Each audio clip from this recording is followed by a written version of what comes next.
آزاد کن در دین و دنیا شاد کن یا غوث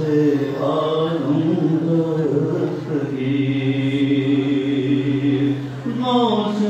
اعظم حبیب خدا آپ کے جگ ہے آقا حبیب خدا آپ کے جگ ہے آقا اسی در سے دنیا پلی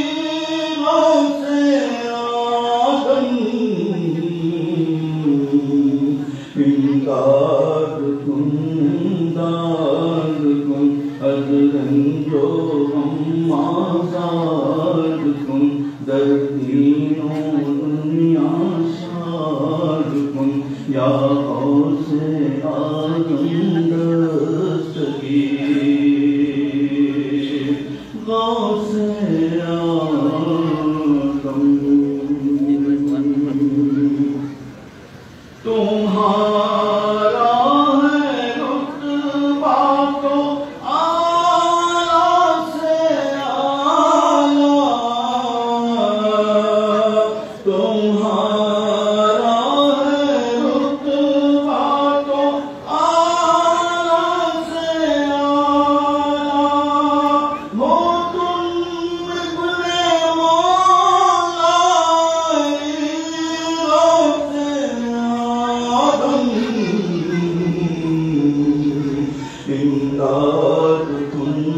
امداد کن از رنج و غم آزاد کن در دین و دنیا شاد کن یا غوث اعظم دستگیر غوث اعظم ختم کرتا ہے اولیاء پر تمہارا ختم کرتا ہے اولیاء پر تمہارا ہو تم رب کے ایسے ولی غوث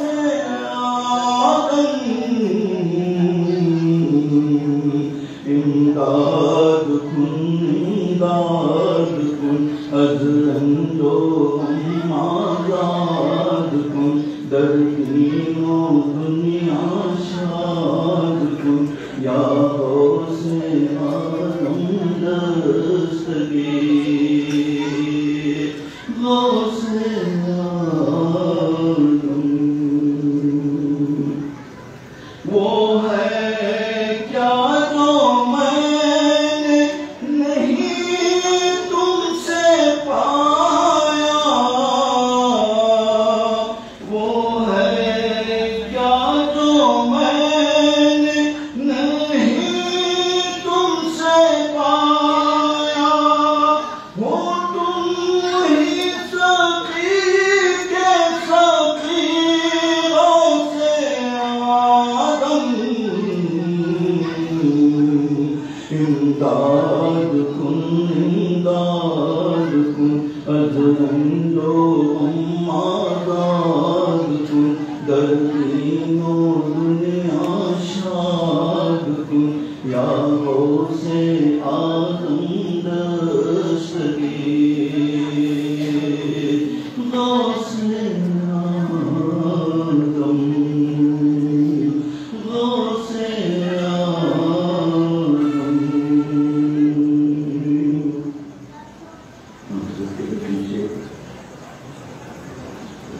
رموز معرفت کا ہے اشارہ شاہ گیلانی رموز معرفت کا ہے اشارہ شاہ گیلانی جمال مصطفیٰ کا ہے نظارہ شاہ گیلانی جمال مصطفیٰ کا ہے نظارہ شاہ گیلانی مقدر کا میرے چمکے ستارہ شاہ گیلانی اگر ہو جائے رحمت کا اشارہ شاہ گیلانی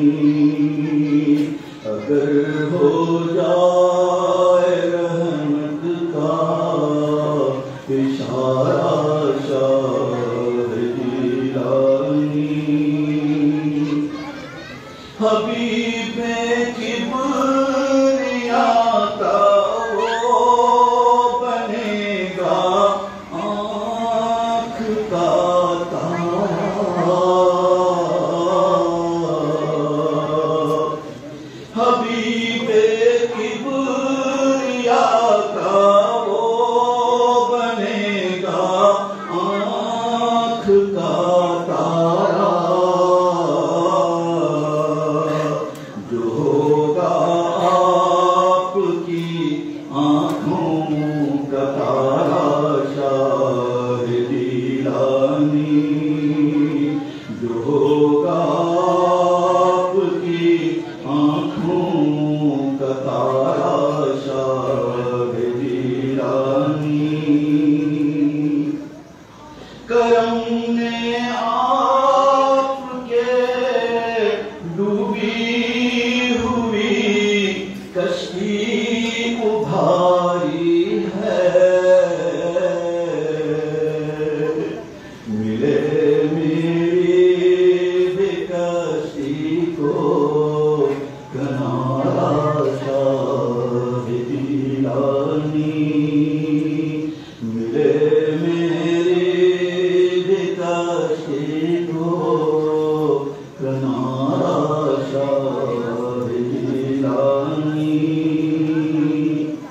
کرم کی ایک نظر نے چور کو ابدال کر ڈالا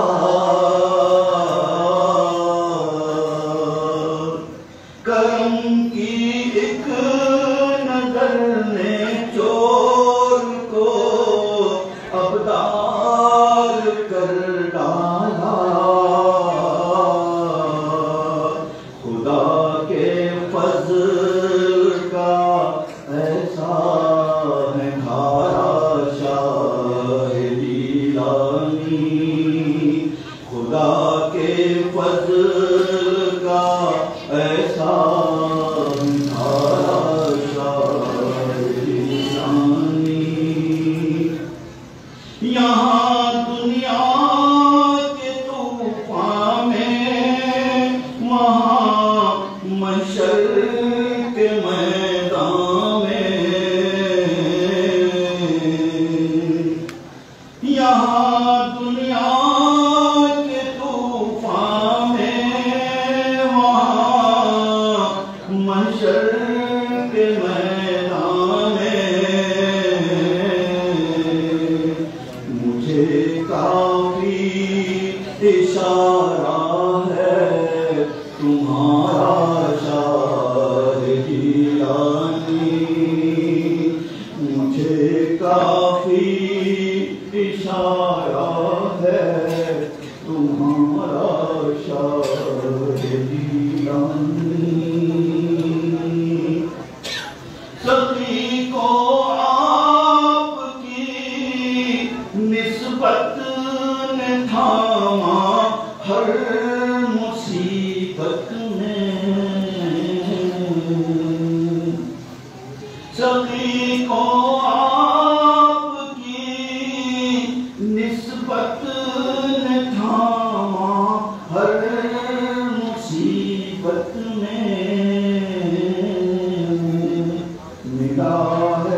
ہر گھڑی درتا اتارا شاہ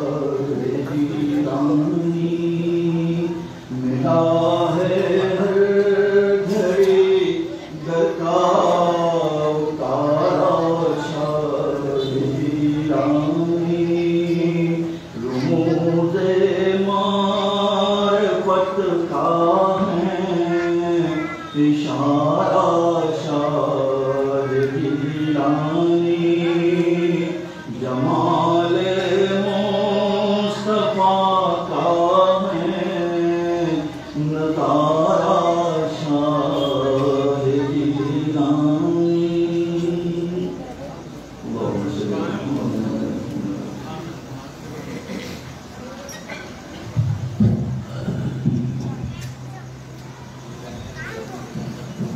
آج کے اس عظیم الشان جلسے کے مہمان ذیشان حضرت علامہ مولانا مفتی حافظ سید شاہ ضیاء الدین نقشبندی قادری مجددی صاحب اللہ شیخ الفقہ و صدر مفتی جامع نظام حیدرآباد الحمدللہ ہمارے درمیان جلوہ افروز ہیں۔ حضور والا کی وہ ذات گرامی ہے کہ ان کی شخصیت پر ایسے بہت کم علماء ہوئے ہیں کہ ان کے اساتذہ کرام اور شیوخ کرام کو فخر ہو۔ آپ کی ذات پر عمدۃ المحدثین حضرت علامہ مولانا شیخ خواجہ شریف صاحب اللہ رحمۃ اللہ علیہ سابق شیخ الحدیث جامع نظامیہ اور مفکر اسلام حضرت علامہ مولانا مفتی خلیل احمد صاحب اور دیگر جتنے بھی شیوخ ہیں سبھی کو آپ کی ذات پر ناز ہے اور آپ فخر جامعہ نظامیہ بھی ہیں اور حضور والا پر شہزادگان فاروق اعظم حضور سیدنا امام ربانی شیخ احمد سرہندی مجدد فسانی کی اور دوسرے شہزادہ امام اہل سنت حافظ کلام اللہ عاشق رسول اللہ استاد اہل اللہ عطالق سلاطین آصفیہ شارع فتوحات مکیہ شمع شمشتان امدادیہ عارف باللہ امام محمد انوار اللہ فاروقی رحمۃ اللہ علیہ یہ دونوں شہزادگان فاروق اعظم کی توجہات کا آپ مرکز بنے ہوئے ہیں۔ نہ صرف آپ کی ذات سے موجودہ دور میں امام اہل سنت امام عشق و محبت شارع فتوحات مکیہ شمع شمشتان امدادیہ عارف باللہ امام محمد انوار اللہ فاروقی کے مسلک مہد مسلک اہل سنت والجماعت کی ترجمانی اور ان کے عقائد و نظریات کی ترویج و اشاعت آپ کی ذات سے انجام پا رہے ہیں۔ جامع نظامیہ میں آپ کو اللہ تعالیٰ نے وہ درجہ عطا فرمایا ہے کہ آپ اپنے شیوخ کی موجودگی میں منصب افتاء پر بھی فائز ہیں۔ جیسے بانی جامعہ امام محمد انوار اللہ فاروقی علیہ رحمۃ الرضوان کی حیات طیبہ ہی میں ان کے شاگرد رشید حضرت علامہ مفتی محمد رکن الدین علیہ رحمۃ الرضوان جامع نظامیہ کے مفتی اول منصب افتاء پر فائز ہوئے اور شیخ الاسلام امام محمد انوار اللہ فاروقی رحمۃ اللہ علیہ کے حیات طیبہ میں انہوں نے افتاء کی خدمت کو انجام دیا۔ اسی منصب افتاء پر حضور والا حضرت علامہ مولانا مفتی سید شاہ ضیاء الدین نقشبندی قادری مجددی صاحب اللہ بھی گزشتہ شعبان المعظم میں مفتی عظیم الدین صاحب اللہ رحمۃ اللہ علیہ کے وصال باکمال کے بعد تمام اساتذہ و شیوخ نے آپ کو اس منصب پر فائز فرمایا۔ آپ صحیح النسب صحیح ذاتے ہیں اور 313 سے زائد کتب کے مصنف ہیں اور عربی، فارسی، انگریزی، تیلگو، کنڑا ان زبانوں میں آپ کی کتب کا ترجمہ بھی ہوا اور مسلک اہل سنت و جماعت کی اور خانقاہی نظام کی جو آپ سے ترویج ہو رہی ہے شاید ہی علماء اہل سنت میں کوئی ذات گرامی اس طرح کے تاریخ ساز خدمات انجام دے جو ضیاء ملت کی ذات گرامی سے انجام پا رہی ہے۔ آپ کی ذات پر بانی جامعہ کا بھی خاص کرم ہے اور آپ جس سلسلے میں آپ شامل ہیں، جن کے حلقہ عیادت میں شامل ہیں، نقش بندی سلسلے، اور امام ربانی جو شاہ نقش بند ہیں مجدد الفسانی رحمۃ اللہ علیہ کی خاص توجہ بھی آپ پر ہر گھڑی جاری و ساری۔ ایسی شخصیتیں، حیدرآباد میں ایک جلسے میں شیخ الحدیث صاحب اللہ رحمۃ اللہ علیہ نے فرمایا تھا کہ ضیاء الدین ضیاء ملت مرکز اللہ العالی قوم ملت کی ایک ہیرا ہیں۔ اللہ تعالیٰ کی نعمت غیر متعدد میں آپ کی آمد زیارت کی غرض سے تو آپ تشریف لائے تھے، لیکن صدر مفتی کے عہدے باوقار پر فائز ہونے کے بعد بارگاہ شیخ رکن کی دعوت پر حضرت کی پہلی مرتبہ آمد ہوئی ہے۔ اسی ضمن میں تقدس مآب صوفی باصفا شیخ دوران عارف باللہ حضرت الحاج شیخ شاہ محمد تاج الدین بریلوی صاحب قبلہ کے دست ولایت سے حضرت کی خدمت میں تہنیت پیش کی جا رہی ہے۔ میں بتمام ادب ہمارے پیر و مرشد تقدس مآب شیخ شاہ محمد تاج الدین بریلوی صاحب قبلہ اما فیضہ سجادہ نشین بارگاہ شیخ رکن سے اور جانشین شیخ رکن حضرت شیخ طریقہ ڈاکٹر الحاج شیخ شاہ محمد عبدالدین بریلوی سراج بابا صاحب قبلہ سے میں درخواست کرتا ہوں کہ حضرت کی خدمت میں تہنیت پیش فرمائیں، خیرخواہ پوشی فرمائیں۔ نعرہ تکبیر، نعرہ رسالت، نعرہ تکبیر، نعرہ تکبیر، نعرہ رسالت، علماء اہل سنت، مشائخ اہل سنت، فیضان حضرت شیخ رکن، فیضان حضرت خواجہ رکن، فیضان حضرت شاہ نقش بند، فیضان حضرت غوثیت مآب،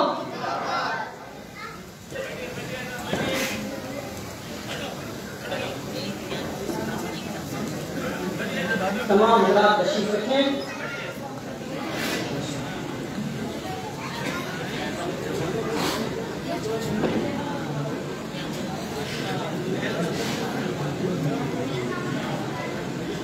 میں بتمام ادب محترم المقام پروفیسر قاری عبدالحمید اکبر صاحب سے بتمام ادب التماس کرتا ہوں کہ وہ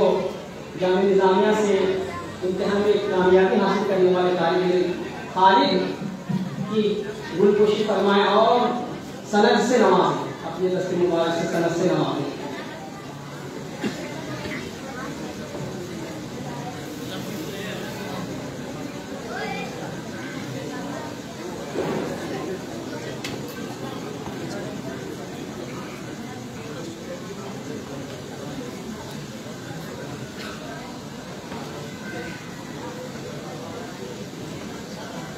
جزاک اللہ خیر۔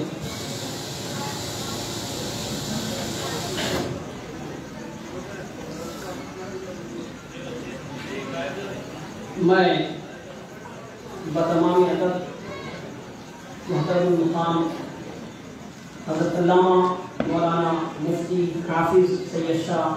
ضیاء الدین نقشبندی قادری مجددی صاحب اللہ شیخ الفقہ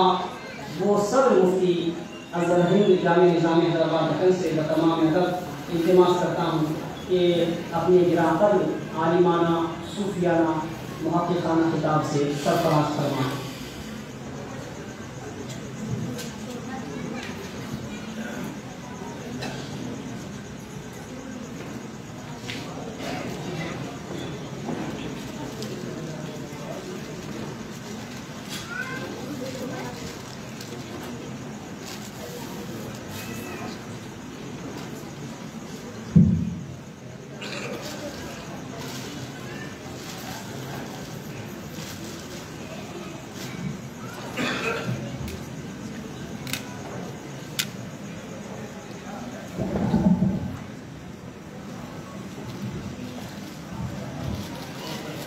السلام علیکم ورحمۃ اللہ وبرکاتہ۔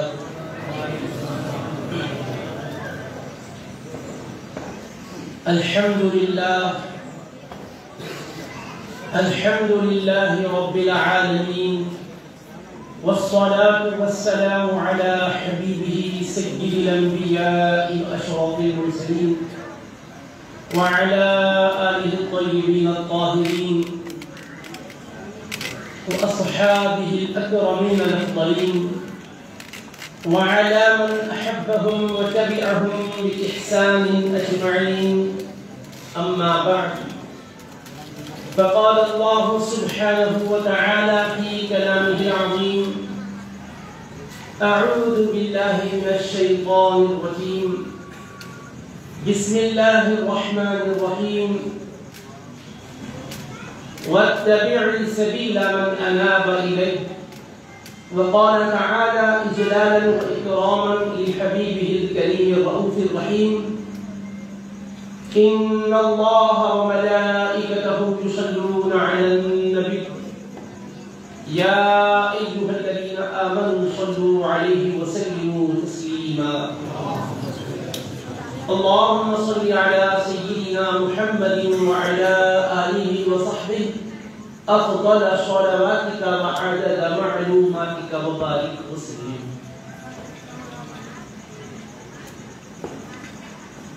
تقدس میں آپ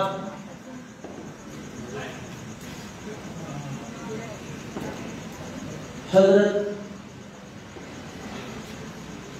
واجب الاحترام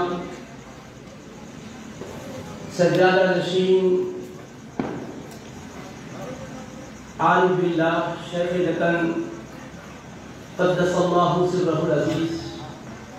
کو فضیلت میں آپ جانشین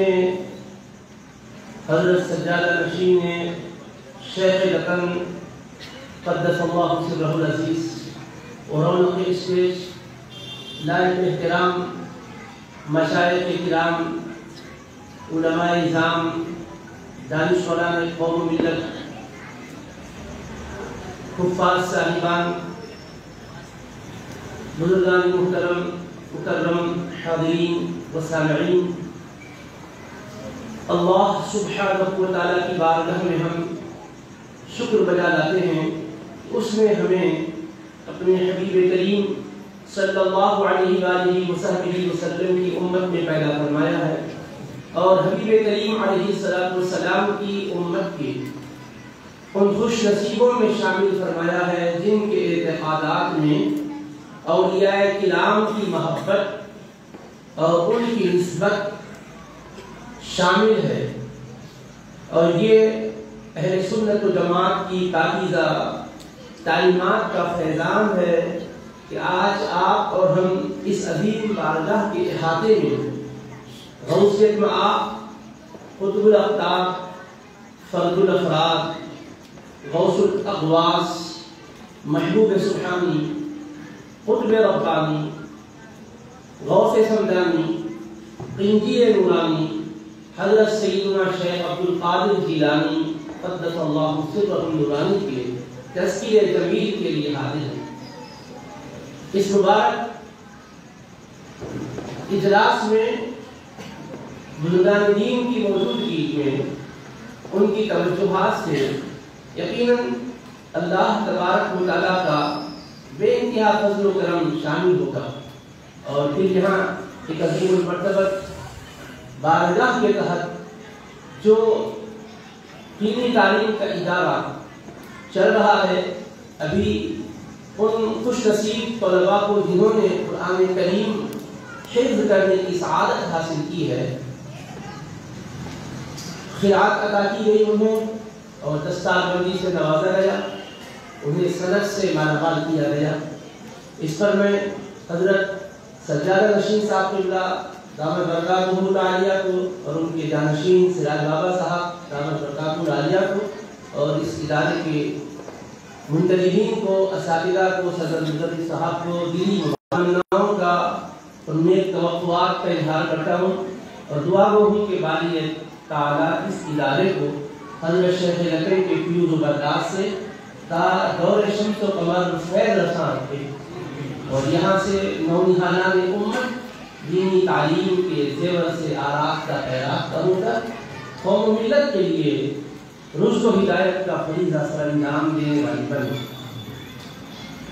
اللہ تبارک و تعالیٰ کے حبیب صلی اللہ تعالیٰ علیہ وآلہ وسلم کے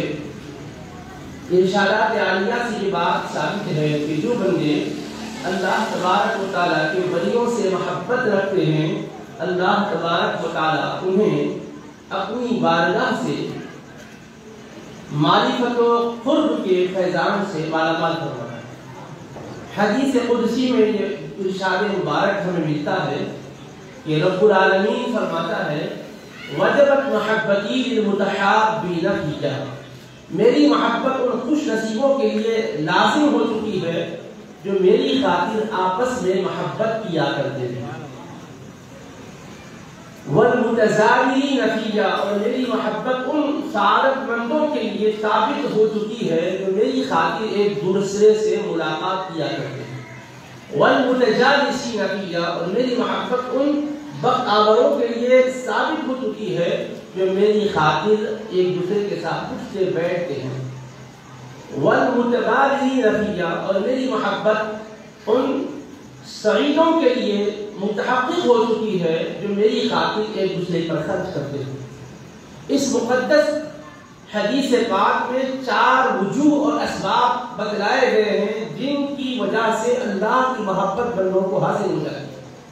ان میں پہلا سبب یہ بتایا گیا ہے کہ اللہ کے بندے اللہ کی خاطر محبت کرتے ہیں تو اللہ انہیں اپنا محبوب بنا لیتا ہے۔ تو ایک مسلمان دوسرے مسلمان سے اللہ کی خاطر محبت کرے تو یہ انعام ملتا ہے، ایک مسلمان اللہ کے محبوبوں سے اللہ کی خاطر محبت کرے تو کیا انعام نہیں ملے گا؟ اور صرف محبوب سے نہیں، محبوب سبحانی سے محبت کرے، قندیل نورانی سے محبت کرے، غوث سمدانی سے محبت کرے، قطب ربانی سے محبت کرے، حسنی حسینی شہزادے سے محبت کرے، ولایت کے تاجدار سے محبت کرے، قطبیت معاب سے محبت کرے، جن کے فرمان سے یہ ثابت ہے کہ جو اولیاء کی گردنوں پر ان کا پاکیزہ قدم ہے،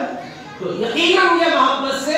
اللہ تبارک و تعالیٰ کا بے انتہا انعام حاصل ہوتا ہے۔ اور حدیث پاک ہمارے سامنے دلیل کے طور پر موجود ہے، وجبت محبتی للمتحابین فیہ، جو میری خاطر میرے پیاروں سے محبت کرتے ہیں میں انہیں اپنا خود محبوب بنا لیتا ہوں۔ تو محبوب سبحانی سے محبت کرنے والے سچی محبت کرتے ہیں تو خدا کے محبوب ہو جاتے ہیں۔ اور یہ کرام مقربات بارگاہ کی محبت بہت بڑا اللہ کا انعام ہے۔ اللہ کے اس احسان پر ہمیں شکر گزار رہنا چاہیے۔ ہم جیسے ناقصوں کو اللہ نے اپنے محبوبوں کی محبت بخشی ہے،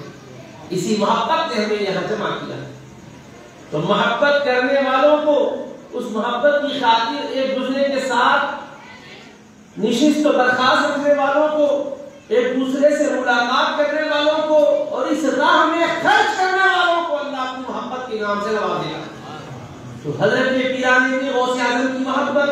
پیرانے پیر غوث اعظم سے نسبت اور پیرانے پیر غوث اعظم کی محبت میں خرچ کرنا، اطعام کے ذریعے سے ہو یا انعقاد جلسہ کے ذریعے سے ہو یا کسی بھی طریقے سے ہو، یہ اللہ کی خاطر ہے اور اللہ کا فرمان ہے کہ جو یہ عمل کرتے ہیں میں انہیں اپنا محبوب بنا لیتا ہوں۔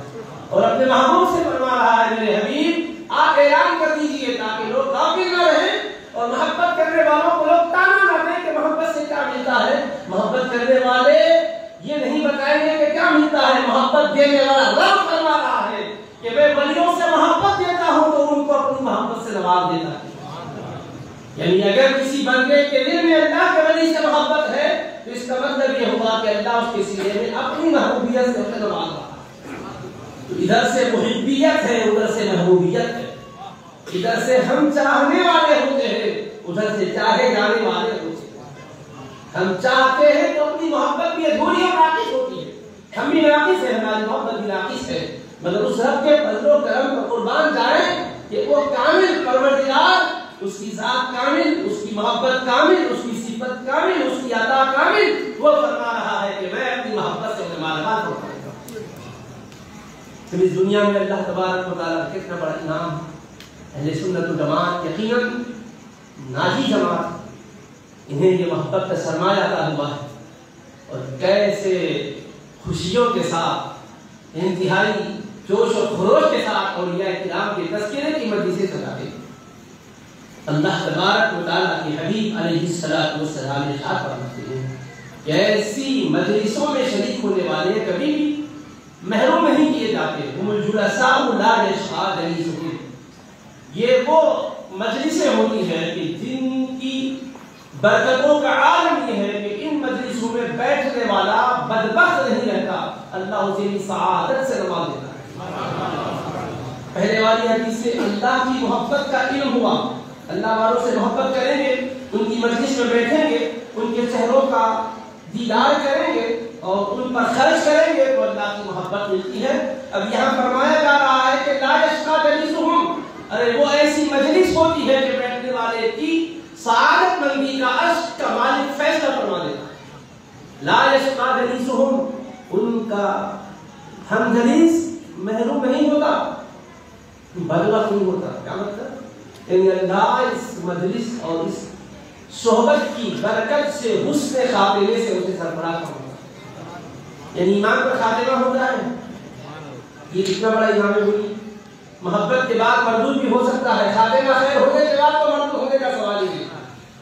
اللہ تبارک و تعالیٰ کا یہ فضل و کرم ہے. بخاری شریف کی حدیث مصطفیٰ علیہ السلام فرماتے ہیں لا یشقى جلیسهم,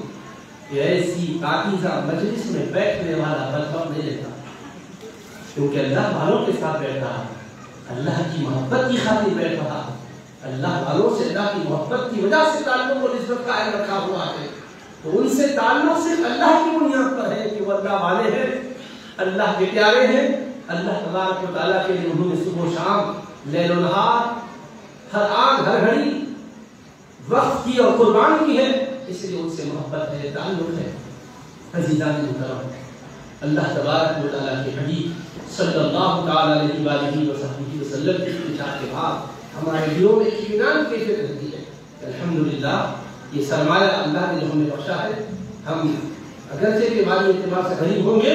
مگر بہت بڑے سرمایہ دار. اپنی قسمت کا ناش کرنا چاہیے. اللہ نے ہمیں اس دولت سے مالا مال کر کے بہت ہی سرمایہ دار بنایا, کیونکہ یہ سینوں میں اللہ نے محبت رکھی. اور کتنے ایسے سینے ہیں کہ بظاہر بہت کچھ ان کے پاس ہوگا, خزینے ان کے پاس ہوں گے, لیکن یہ محبت اگر کسی کے سینے میں نہیں ہے, یہ نسبت کسی کے سینے میں نہیں ہے, اس کا مطلب یہ کہ اللہ کا غضب اس پر تھا. کیوں؟ وہ بھی بخاری ہی کی حدیث ہے. میرے آقا علیہ السلام فرماتے ہیں, رب کا ارشاد ہے من عاد لی ولیا فقد آذنته بالحرب, جو میرے کسی ولی سے عداوت و دشمنی رکھتا ہے تو میں اس کو جنگ کا اعلان دیتا ہوں. ذرا غور کیجیے, اللہ کے محبوب بندوں کی محبت سے کیا ملتا ہے؟ اللہ کی محبت ملتی ہے, اللہ محبوب بنا دیتا ہے, اور ان کی صحبت کی وجہ سے اللہ اچھا خاتمہ کرتا ہے. بدبختی سے اس کو اللہ تبارک و تعالیٰ بچاتا ہے. اب یہاں یہ فرمایا جا رہا ہے کہ جس کے سینے میں محبت نہیں ہے, عداوت آ گئی, اللہ والوں سے دشمنی آ گئی, اللہ والوں سے بیزارگی آ گئی, اللہ والوں کے تعلق سے دل جلنے لگ گیا, تو پھر اللہ کا قہر برستا ہے. اعلان ہو رہا ہے کہ میرا اعلان جنگ ہے اس کے لیے, فقط آذنته بالحرب. اعلان جنگ کا مطلب کیا؟ آپ کہتے ہوں گے شاید فوراً اس پر بجلی گرتی ہوگی, ولیوں سے دشمنی کرتے ہی اس کا گھر ڈر جاتا ہوگا, مال شاید ڈوب جاتا ہوگا, مگر ایسا تو نظر نہیں آ رہا ہے. دنیا میں بہت سے لوگ ہیں جنہوں میں عداوت و دشمنی ہے, مگر پھر بھی پلک رہے ہیں, پھر بھی فلکدار ہیں, پھر بھی دولت کے انبار ہیں. ہم نے اس کے گھر کو جلتا ہوا نہیں دیکھا. بظاہر تو ایک گھر تھا تو 2 گھر بن گئے, 10 گھر بن گئے, دولت کے انبار آ گئے. نہیں دوستو, آپ دنیا کی بربادی ہی کو بربادی میں سمجھو. دنیا اللہ اس کو بھی دیتا ہے جس کو چاہتا ہے, اس کو بھی دیتا ہے جسے نہیں چاہتا, مگر آخرت اسی کو دیتا ہے جس کو چاہتا ہے.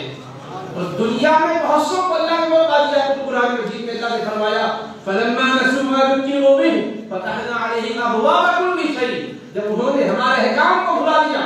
ہم نے جو ان کو نصیحتیں کی تھی اس کو فراموش کر دیا, تو ہم نے ان پر اپنے فضل کے دروازے کھول دیے اور ان کے لیے ہم نے کشادگی کر دی. حالانکہ انہوں نے گناہ کیے, انہوں نے نافرمانیاں کی, انہوں نے سرکشیاں کی, انہوں نے بغاوت کی, تو ہم نے اور ان پر دروازے کھول دیے. ایک دروازہ نہیں, ابواب کل شیء, ہر چیز کے دروازے ہم نے کھول دیے. حتی اذا فرحوا بما اوتوا, یہاں تک کہ جب وہ خوش ہو گئے ان چیزوں پر ان کو مل گئی, اب سمجھتے رہے کہ ہمیں کون پکڑنے والا ہے, ہمارے پاس تو دولت ہے, مال ہے, وسائل ہے, ذخائر ہے. فرما رہا ہے جب یہ انہوں نے اقرار شروع کیا فلما فرحوا بما اوتوا فَأَخَذْنَاهُمْ بَغْتَةً فَإِذَا هُمْ مُبْلِسُونَ، ہم نے اچانک ان کو پکڑ لیا، تب وہ بالکل مایوس ہو کر رہ گئے اور ہمارے قہر میں ہو گیا۔ تو یہ ہے اللہ تعالیٰ کا جلال۔ اللہ ولیوں سے عداوت رکھنے والوں کا خاتمہ خراب کر دیتا ہے۔ موت ان کی ایمان پر نہیں ہوتی، اور اگر موت ایمان پر نہ ہو تو پھر آگے کیا ملنے والا ہے؟ قبر کامیاب مقام نہیں بنے گی، قبر جنت کا باغ نہیں بنے گی، حشر میں اللہ کا فضل نہیں شامل ہوگا۔ اسی لیے ڈرایا جا رہا ہے اللہ والوں سے محبت رکھو اور ان کے تعلق سے دلوں میں کینے کو آگے مت کرو۔ اگر ذرا بھی کسی ولی کے ساتھ دل میں عداوت آ گئی، اللہ کا ارادہ ہے کہ میں اس کے ساتھ غیرت کا برتاؤ کرتا ہوں اور جنگ کا ارادہ دیتا ہوں۔ تو جنگ ظاہری اعتبار سے دنیا کی تباہی کی شکل میں بھی ہو سکتی ہے، لیکن دنیا میں کبھی اللہ ڈھیل بھی دیتا۔ اللہ فرما رہا ہے سنستدرجهم من حيث لا يعلمون، ہمیں انہیں ڈھیل دیتے ہیں اس طور پر تمہیں پتہ بھی نہیں چلتا۔ وَأُمْلِي لَهُمْ إِنَّ كَيْدِي مَتِينٌ، اور ہم ڈھیل دیتے ہیں ان کو، لیکن ہماری پکڑ بڑی مضبوط ہے، ہماری خفیہ تدبیر بڑی مضبوط ہے۔ تو بہرحال اللہ کے حبیب علیہ السلام کے تصدق میں جنہیں وہ نعمت مل گئی کہ اللہ والوں کے تعلق سے دلوں میں پاکیزگی ہے، دلوں میں الفت ہے، چاہت ہے، لگاؤ ہے، محبت ہے، الحمدللہ شکر بجا رہا ہے۔ یہ انعام ہے، شکر بھی بجا لانا چاہیے۔ ایسا اتفاق نہ سمجھیے گا، خدا کا فضل ہے کہ اللہ تعالیٰ نے محبت کو ڈالا ہے، اپنے پیاروں سے محبت کو، اپنے محبوبوں سے محبت کو ہمارے دلوں میں وابستہ کر دیا ہے۔ الحمدللہ شکر اللہ۔ اور جن کے سینوں میں محبت نہیں، لگاؤ نہیں ہے، انہیں اپنی اصلاح کی ضرورت ہے، انہیں جائزہ لینا چاہیے۔ اللہ ہم سے ناراض ہے، اس لیے اپنے پیاروں سے ہمارے دلوں کو وابستہ ہونے نہیں دیا۔ دلوں کو وابستہ اگر آپ پا رہے ہیں تو خدا کا شکر بجائے، اگر دلوں میں کوئی دوری آ رہی ہے تو وہ استغفار کرتے رہے، یا اللہ اپنے محبوب سے محبت عطا فرما، دعا کرتے رہے، اپنے محبوب کی محبت دے، اور جو محبوب کے محبوب ہے ان کی محبت دے، اور ان کو جو چیز محبوب ہے اس سے محبت عطا فرما۔ محبت کی رحمت میں چلا، دعا بھی کرنے کا حکم دیا۔ تو حضرت محبوب سبحانی کی محبت اللہ رب العزت کا انعام، اور عداوت کسی بھی ولی سے، حضرت غوث اعظم کی عداوت کو خطرناک نقصان دہ ہوگی، کسی عام ولی سے بھی عداوت رکھا کوئی شخص تو اس کے لیے بڑی خطرناک وہی سنائی گئی ہے کہ اللہ جل کر اطاعت کرے۔ عزیزان محترم، یہ تمہیداً میں نے آپ کے سامنے بات رکھ دی ہے تاکہ اولیاء کرام کے تذکرے سے ہمارے دلوں کو جو حلاوت ملتی ہے اس پر دلیل رہے، الجھن کبھی بھی کسی کی طرف سے پیش آئے تو دل میں ایک قسم کا سکون رہے کہ نہیں ہمیں کوئی ادھر ادھر کی بات کی وجہ سے متاثر ہونے کی ضرورت نہیں ہے۔ ہمارے سامنے قرآن سے دلیل، ہمارے سامنے حدیث سے دلیل۔ قرآن کریم میں کیا ہے؟ اللہ فرماتا ہے ان الذین آمنوا وعملوا الصالحات سیجعل لهم الرحمن ودا، بے شک جو لوگ ایمان لائے اور نیک اعمال کیے الرحمن ان کے لیے محبت کو رکھ دیتا ہے، یعنی اللہ ان کی محبت کو دلوں میں بسا دیتا ہے۔ اور حدیث صحیح میں آیا ہے، آقا علیہ السلام فرماتے ہیں جب اللہ کسی بندے سے محبت فرماتا ہے تو جبریل امین کو یاد کر کے فرماتا ہے کہ جبرائیل میں فلاں بندے سے محبت کرتا ہوں، تم بھی محبت کرو۔ جبریل بھی محبت کرتے ہیں، اور آسمان میں منادی اعلان کر دیتا ہے کہ اے آسمان والو، زمین پر چلنے والے فلاں بندے سے اللہ محبت فرماتا ہے، تم بھی محبت کرو۔ آسمان والے محبت کرنے لگتے ہیں، ثم يوضعونه القبول في الارض، پھر زمین میں ان کی مقبولیت کو رکھ دیا جاتا ہے، پھر زمین میں بھی ان کی محبت اتار دی جاتی ہے۔ اہل زمین محبت بعد میں کرتے ہیں، اہل آسمان محبت پہلے کرتے ہیں، ان کو اطلاع پہلے مل جاتی ہے کہ یہ ولی اللہ ہے، یہ محبوب اللہ ہے، اس سے محبت کرو، تو وہ چاہنے لگ جاتے ہیں۔ تو صرف محبت بیکار بات نہیں ہے، لوگ سمجھتے ہیں کہ محبت کا مضمون یہ اتنا دلچسپ مضمون نہیں ہے، لیکن حقیقت یہ ہے کہ انہوں نے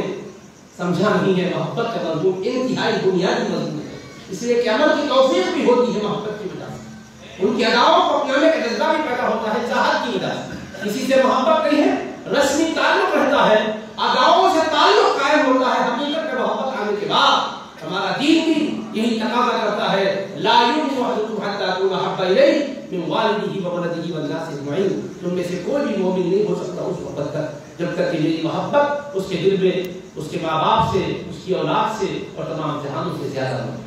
حضور پاک علیہ السلام کی محبت بھی سب سے بڑھ کر ہونا چاہیے، تبھی ہمارا ایمان رہے گا، اور محبت ہی ہمیں اس بات پر عمل کرے گی کہ اپنے محبوب کی اداؤں کو اپناؤ، ان کے فرامین پر چلو، ان کی تعلیمات کے مطابق زندگی گزارو. ایسا ہی اولیاء کرام کی محبت بھی ہم سے تقاضا کرتی ہے کہ ان کے مشن کے ساتھ وابستہ ہو جاؤ. وہ جس طرف ہمیں لے چلے چلتے چلے جاؤ، کیونکہ اللہ رب العزت فرماتا ہے یا ایھا الذین آمنوا اتقوا اللہ وابتغوا الیہ الوسیلہ وجاہدوا فی سبیلہ لعلکم تفلحون. اے ایمان والو، تم اللہ سے ڈرتے رہو اور اللہ کی بارگاہ میں پہنچنے کے لیے وسیلہ تلاش کرو اور اس کی راہ میں دل کو جہاد کرو، محنت اور مجاہدے کرو تاکہ تمہیں کامیابی مل جائے. تو ایمان کے بعد ذمہ داری ہے کہ اللہ کا تقوی اختیار کیا جائے. تقوی و پرہیزگاری کیسے اختیار کریں؟ تقوی پرہیزگاری کی زندگی بسر کرنے کے لیے نفس ہمارا رکاوٹ بنے گا، شیطان رکاوٹ بنے گا،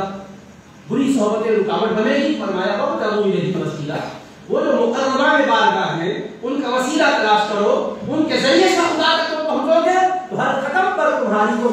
توجہ کریں گے، رہبری کریں گے، نتیجے میں تم سیدھی راہ پر چلتے رہو گے. اسی لیے سورہ فاتحہ میں سکھایا گیا اہدنا الصراط المستقیم صراط الذین انعمت علیہم. اے اللہ ہمیں ان کے راستے پر چلا جن پر تو نے انعام فرمایا، سیدھے راستے پر چلا، انعام والے بندوں کے راستے پر چلا. کون ہے انعام والے بندے؟ من النبیین والصدیقین والشہداء والصالحین. انبیاء کا گروہ، صدیقین کا گروہ، شہداء کا گروہ، صالحین کا گروہ. تو اس میں چوتھے نمبر پر صالحین ہیں، اولیاء کرام ہیں. اللہ نے ان انعام والے بندوں میں شامل کر کے فرمایا کہ میرے انعام والے بندوں کے راستے پر چلو، یہی سیدھا راستہ ہے، یہی جنت کا راستہ ہے، یہی اللہ تک پہنچنے کا راستہ ہے. تو خدا تک پہنچنے کا راستہ کیا ہے؟ اولیاء کرام کی تعلیمات کو سمجھے. اولیاء کرام کی تعلیمات قرآن اور حدیث سے ہٹ کے کبھی نہیں دیکھی. پیران پیر غوث اعظم کی تعلیم قرآن و حدیث سے ہٹ کے نہیں ہے، وہ عین قرآن و حدیث کا خلاصہ ہے، اسی کا لب ہے، بات ہے، اسی کو وہ سادہ پہلائے میں سمجھاتے ہیں تاکہ لوگوں کے ذہن میں بات آ جائے، اسی کی تشریح و توضیح کر کے بتاتے ہیں تاکہ انسان صحیح راہ پر چلنے والا بن جائے. حضرت پیران پیر کی تعلیمات بھی قرآن اور سنت کی تعلیمات. ہم بزرگان دین کی تعلیمات کی جب کبھی بلاتے ہیں تو یہ نہ سمجھا جائے کہ قرآن حدیث کی ضرورت کافی ہے، قرآن حدیث سے کام پورا ہوتا ہے، ان کی تعلیمات پر کیوں ہمیں توجہ دینا ہے؟ نہیں، یہ ہمارا شوق نہیں ہے، ہمارے رب کا حکم ہے وَاتَّبِعْ سَبِيلَ مَنْ أَنَابَ إِلَيَّ، اور تم اس کی راہ کے پیچھے چلو، اس کے راستے پر چلو جو میری بارگاہ میں رجوع ہو چکا ہے. اللہ قرآن میں سکھا رہا ہے جو ولی اللہ ہے، اللہ کی طرف جس کی توجہ ہے، اللہ کی قربت کو جو پایا ہوا ہے، اس کے راستے پر تم چلو تو تمہیں بھی خدا کا قرب ملے گا، خدا کی محبت ملے گی، خدا کی بارگاہ میں مقبولیت ملے گی. کیا ہے تعلیم پر چلنے کا مطلب؟ قرآن پر چلنا ہے، حدیث پر چلنا ہے، کیونکہ قرآن میں ہی حکم ہے وَاتَّبِعْ سَبِيلَ مَنْ أَنَابَ إِلَيَّ. جو ہماری راہ میں مجاہدے کر کے ہم کو پا چکے ہیں، محنت کر کے جو ہم کو پا چکے ہیں، جن کو ہمارا وصل مل گیا، جو وصال پا چکے ہیں، تم قرب و وصال چاہتے ہو ان کے راستے پر چلو. کیونکہ انہوں نے کیا کیا؟ محنتیں کی. وَالَّذِينَ جَاهَدُوا فِينَا لَنَهْدِيَنَّهُمْ سُبُلَنَا. اور جنہوں نے ہماری راہ میں مجاہدے کیے ہم نے ان پر اپنے راستے کھول دیے، اور جو مجاہدے کرتے ہیں ان پر اپنے راستے کھول دیتے ہیں. اللہ کی بارگاہ کے راستے اللہ تبارک و تعالیٰ انہیں پر کھولتا ہے جو محنت کرتا ہے، جو جد و جہد کرتا ہے. یہ اولیاء کرام نے بڑی محبتیں کی ہیں، بڑی محنتیں کی ہیں. سیدنا غوث اعظم پیران پیر مادرزاد ولی ہے، پیدائشی ولی ہے، خاندانی اعتبار سے دو نعمتیں حاصل ہے، حسنی سید ہونے کی بھی، حسینی سید ہونے کی. دادا جان امام حسن، نانا جان امام حسین، ان کے واسطے سے سید کائنات کی نسبت سے مصطفیٰ کے شہزادے ہیں. اتنا بڑا شرف ہے. مولا علی کے بیٹے ہیں، نبی پاک کے نواسے ہیں، حسنی حسینی شہزادے ہیں، سید کائنات کے نور نظر ہیں. ان خوبیوں کے باوجود حضرت پیران پیر غوث اعظم دستگیر رضی اللہ تعالی عنہ نے محنتیں کی ہے، مجاہدے کیے ہیں، ریاضتیں کی ہے، اور بتایا ہے خدا کی نعمتوں کو پانے کے بعد شکر گزار لانے کا طریقہ یہ ہے کہ اور محنت کی جائے اور جد و جہد کی جائے. آپ بتاؤ علم کا کتنا بلند والا مقام آپ کو عطا کیا گیا کہ مادرزاد بڑی ہیں، قدم رکھے اس دنیا میں، آنکھ کھولی ماہ رمضان شروع ہو چکا، اور صبح سالوں سے غروب آفتاب تک روزہ نہیں رکھ رہے، کھانے دودھ نہیں پی رہے ہیں. ماں کا دودھ صبح سالی کے وقت میں جو پی چکے، بس صبح سالی آ گیا دودھ بند، شام تک افطار تک یہ سلسلہ روزہ رکھ رہے ہیں. حالانکہ بتاؤ کوئی بھی اسلام کا حکم کیا بچپن میں کسی پر لاگو ہوتا ہے؟ شیر خارجی میں کیا شریعت مکلف کرتی ہے کہ گھر چھوٹے بچوں کو روزہ رکھاؤ؟ اگر کوئی ماں دن میں دودھ نہ پلائے تو گنہگار ہوتی ہے، اتفاق کا مسئلہ بھی یاد ہوتا ہے. یہ اماں وہ سوچتے رہیں کہ میں پیران پیر کی پیروی کراتی میرے بچے کو، بیوقوف، گناہگار ہوگی، اللہ ناراض ہو جائے گا۔ ہاں تو روزہ رہی، تجھ پر فرض ہے، لیکن تیرے لیے بھی شریعت کی بات بتائی ہے، اگر چھوٹا دودھ پیتا بچہ ہے، یہ حمل میں بچہ ہے اور روزے کی وجہ سے اس پر حرج آتا ہے تو بعد میں سزا کرنے کا حکم ہے۔ حاملہ کو اور دودھ پلانے والی ماں کو تک اجازت دی گئی ہے، تو چھوٹے بچے پر دودھ کا حکم کیسے آئے گا؟ وہ تو دودھ نہ پلایا جائے۔ تو حضرت پیران غوث اعظم کی والدہ کیوں پی رہی ہے؟ جب وہ نہیں پی رہے ہیں تو والدہ کو جانتی ہیں، وہ عالمہ ہے، وہ فاضلہ ہے، ایسا نہیں ہے کہ عام لوگوں کی طرح سے نہیں معلوم، بالکل علم والی تھی کیونکہ وہ بھی سیدھا ہے۔ حضرت امام حسین کے خاندان سے ہے، ان کے بھی والد بزرگوار بہت بڑے ولی عبداللہ صومعی، کتنے بڑے ولی تھے وہ بھی اپنے دور کے عظیم المرتبہ بزرگ تھے، ان کے گھرانے میں تعلیم پائی تھی اور متقی اور عابدہ و زاہدہ تھی، آنکھوں میں کبھی کوئی خلاف شرع منظر نہیں دیکھا، کانوں نے کبھی غلط بات نہیں سنی، زبان نے کبھی غلط بات نہیں کہی، ہاتھ نے کبھی غلط کام نہیں کیے، پیر نے کبھی غلط مقام کا رخ نہ کیا۔ اسی طرح سے تو آپ کو بتایا گیا تھا کہ جس خاتون سے آپ کا نکاح ہونے والا ہے وہ آنکھ سے اندھی ہے اور کان سے رہی ہے، ہاتھ سے لگی ہے، پاؤں سے لگی ہے، کیا مطلب ان اعضاء سے گناہ نہیں کی تھی تو اتنی عابدہ زاہدہ کی، تو ان کی گود میں پیدائش پانے والے پیرانے پیر جب دودھ نہیں پی رہے ہیں تو اصرار کر کے کیوں نہیں پلائی؟ کیا شریعت کا حکم کو معلوم نہیں تھا؟ مگر اس کے باوجود انہوں نے کوشش کی، مگر پریشر نہیں ڈالا، زبردستی سے ان کے اندر دودھ کے قطرے ٹپکائے نہیں، وہ بھی سمجھ گئی ہے کہ اقرار کی قدرت ہے، شریعت ایسے کے بچے پر بچپن میں لاگو نہیں ہوتی ہے، مگر ایک ہے شریعت کا لاگو ہونا، ایک ہے شریعت سے وابستہ ہو کر پیدا ہونا۔ ہر بچہ پیدا ہوتا ہے فطرت پر، حدیث پاک میں ہے جو بچہ بھی پیدا ہوتا ہے دین پر، فطرت پر پیدا ہوتا ہے، بعد کے ماحول کی وجہ سے وہ دین سے ہٹ جاتا ہے، ماں باپ اگر اس کو دیندار بنائے تو ٹھیک ہے، اگر غلط راستے پر ڈالے تو بچہ بھی غلط راستے پر چڑھنے لگتا ہے، مگر پیدا ہوتا ہے تو اس خصلت پر، پاکیزہ خصلت پر، فطرت پر، دین پر پیدا ہوتا ہے۔ عام گھر میں پیدا ہونے والے بچہ جب دین پر پیدا ہوتا ہے فطرت پر، تو غوث اعظم کس پر پیدا ہوئے؟ فطرت پر پیدا ہوئے اور دین کی کیفیت کے ساتھ پیدا ہوئے تھے۔ اور حضرت کی والدہ معجزہ ہے کہ وہ دودھ نہیں پی رہے ہیں تو رک گئی، اور ایک آدھ دن نہیں پورا ماہ اسی طرح گزر گیا، یہاں تک کہ ہر طرف شہرت ہو گئی کہ ساتھ گھرانے میں ایسے شہزادے تبدل ہوئے جو دن میں رمضان کے مہینے کا احترام کرتے دودھ نہیں پیتے۔ اب میں آپ سے یہ کہہ کر پوچھنا چاہتا ہوں، کتنا بڑا علم ہے غوث اعظم کا کہ اس بچپن میں آپ کو چاند کے بارے میں علم، آپ کو ٹائم کے بارے میں علم، رات ہے یا دن ہے اس کا علم، مہینہ کون سا ہے اس کا علم۔ کیا کم سنی میں بچوں کو یہ شعور رہتا ہے کہ وہ جانیں کہ یہ مہینہ کون سا ہے، یہ کون سا وقت اور ٹائم ہے؟ آپ کے ہمارے گھروں میں بچے پیدا ہوتے ہیں لیکن بچوں کو کیا بڑوں کو بھی شعور نہیں ہوتا، گھر کے اندر ہم کو اگر رکھا جائے اور ہم سے ٹائم پوچھا جائے کہ کون سا ٹائم ہے، ابھی آپ گھڑی مت دیکھو، سیدھا سیدھا بولو کون سا ٹائم ہے، کیا وقت ہو رہا ہے بولیے۔ حالانکہ آپ لوگ کوئی بے شعور تو نہیں ہے، صحیح بول سکتے، کوئی بول سکتے کیا بول رہا ہوں؟ ارے غلطی ہوتی نہیں، حالانکہ ٹائم پر ہی بیٹھے میں خطاب شروع کرتے وقت گھڑی دیکھ بھی لیا کتنے بجے شروع ہو رہا، پھر بھی آپ ایگزیکٹ نہیں بول سکتے، کبھی بیشی ہو جاتی ہے، آنکھیں کھلی ہے، ہوش میں ہے، بے ہوش نہیں ہے، مگر وہ کیا تھا غوث اعظم کے لیے فضل الہی کہ شکم مادر سے خوابوں سے مادر میں آتے ہیں اور ہے کہ روزہ شروع، صبح شادی کا وقت آ گیا، کس نے کہا میں آ کر کہا تھا اے شیخ عبد القادر دیکھو صبح شادی کا ٹائم شروع ہو گیا، آپ ایسا کیجئے کہ ابھی روزہ شروع کر دیجئے، جو دھوپ کی صبح کی آگے مت کیجئے۔ کس نے بتایا تھا؟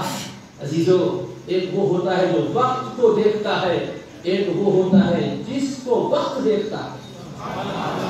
ہم سورج کو دیکھتے ہیں، ہم چاند کو دیکھتے ہیں، ہم گھڑی کو دیکھتے ہیں، اور حکم بھی یہی ہے ان الصلاۃ کانت علی المؤمنین کتابا موقوتا، بے شک نماز ایمان والوں پر وقت کے ساتھ فکس کر دی گئی ہے، لہذا کیا کرو، سورج کب طلوع ہو رہا ہو یہ بھی جانو، ڈوب کر رہا ہے یہ بھی جانو، سورج کے طلوع ہونے کا علم ہو، ڈوبنے کا علم ہو، اینڈ سرکل آ جائے اس کا علم ہو، کیونکہ اس سے نماز کا وقت جڑا ہوا ہے، چاند سے آپ کے روزے کا وقت جڑا ہوا ہے، چاند کی چاندنی کا بھی علم ہو، سورج کی روشنی کا بھی علم ہو، لیل و نہار کی گھڑیوں کا بھی علم ہو، تم ٹائم لے کر کرو، ورنہ کہیں ایسا نہ ہو افطار کو بیٹھے ہیں غلطی سے سائرن بج گیا ٹائم نہیں ہوا تھا آپ نے روزہ کھولا ایک لمحہ پہلے بھی اگر آپ نے کھجور کھا لیا پانی کا گھونٹ پی لیا تو روزہ آپ کا ضائع ہو گیا آپ پر قضا نازل ہوئی کیوں آپ نے غلطی کی ہے تو وقت کو دیکھنا ضروری ہے چلیے صاحب حضرت پیران غوث اعظم صبح صادق سے غروب آفتاب تک دودھ نہیں پیے یہ تو معلوم مگر آپ کو ٹائم کہیں کیسے ملا غوث اعظم نے فرمایا وما منها شهور او ظهور تمر وتنقضي الا اتاني لوگوں سنو بعد میں آپ نے اپنے قصیدے غوثیہ میں فرمایا جس قدر مہینے گزرتے ہیں جس قدر سال گزرتے ہیں وہ گزرتے ہوئے یوں ہی نہیں گزرتے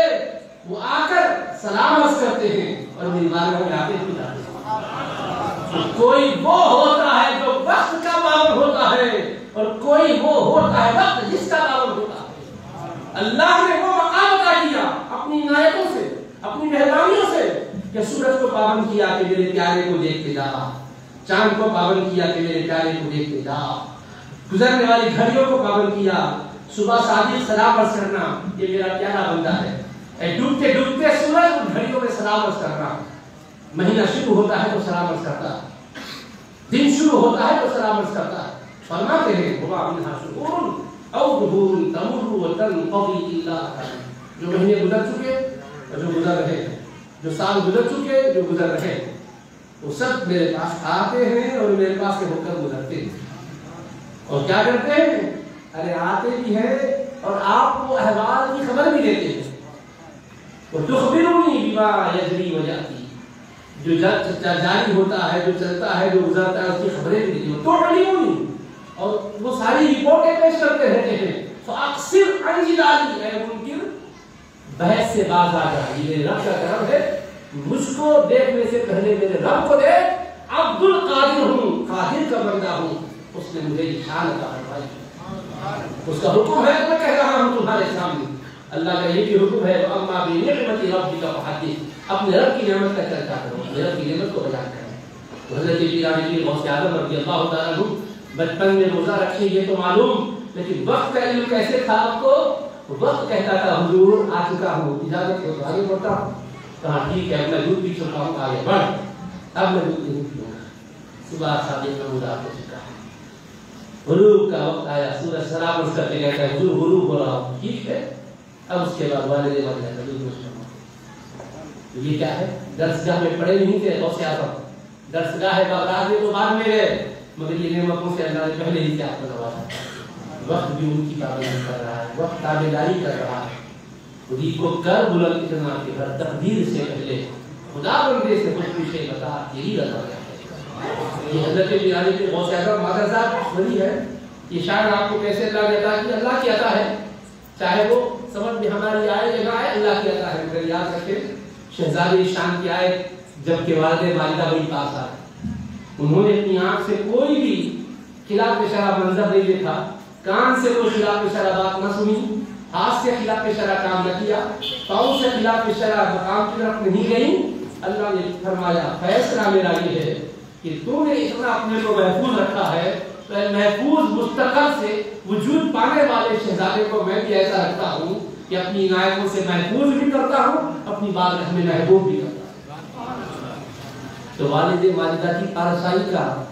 والد ماجد کی بزرگی کا فیض اولاد میں منتقل ہوتا ہے